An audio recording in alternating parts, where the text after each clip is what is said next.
সমস্যা নেই।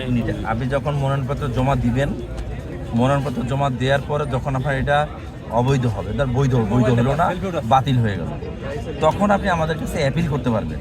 কিন্তু নির্বাচন কমিশন, আপনি তো রিটার্নিং কর্মকর্তার কাছে জমা দিতেই পারেন নাই, সুতরাং আমরা অ্যাপিল হিসেবে নিতে পারবো না, একে আপনাকে কোর্টে সাবমিট করতে হবে।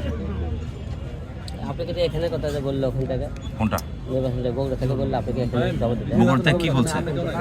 এখানে বলছে আপনাকে নির্বাচন কমিশনে অ্যাপিল কোন সময় করবেন? আপনি যখন আপনি মনোনয়নপত্রটা আপনি যখন সাবমিট করতে পারছেন রিটার্নিং কর্মকর্তার কাছে, তাহলে এখানে আপনাকে এখানে করেন নাকি আমাদের এখানে আপনার কোনো করেনি, আপনি একটা কোর্টে সাবমিট করতে হবে। কোর্টে বলতে হবে যে আপনি সংশ্লিষ্ট এলাকায় ছিলেন বা আপনি সময় মতন যেতে পারেন না। আপনি তো এখানে উল্লেখ করেছেন যে 5টা 2 মিনিট অতিক্রান্ত হয়েছে, তো 2 মিনিটে এটা তো কোর্ট ডিসিশন দিবে। সেক্ষেত্রে মনোনয়নপত্র কোর্ট বলে দিবে যে ঠিক আছে, মনোনয়নপত্র দাখিল করবে কি করবে না। কিন্তু আমাদের কাছে হচ্ছে অ্যাপিল, অর্থাৎ আপনার মনোনয়নপত্র যদি বাতিল হয়ে যায় সেক্ষেত্রে আমরা আপনার অ্যাপিল গ্রহণ করবো। কিন্তু সেক্ষেত্রে তো আপনার রিটার্নিং কর্মকর্তা আমাদের একটা দেয়। আমরা যেমন রিটার্নিং কর্মকর্তা বাতিল হয়ে গেলে একটা ওরা সার্টিফাইড কপি দেয়, সেই কপি দিয়ে আমরা করতে পারবো। কিন্তু আপনার কাছে তো কোনো সার্টিফাইড কপি নাই, বুঝতে পারছেন?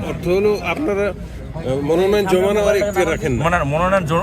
মনোনয়ন জমা সংক্রান্ত কাজ আমাদের কাছে নাই, এখন নির্বাচন কমিশনের কাছে নাই।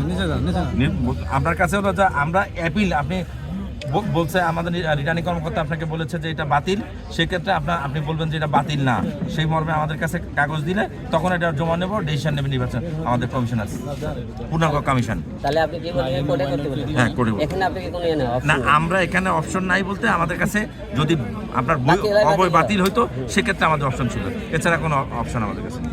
আগে আপনাকে জমা দিতে হবে।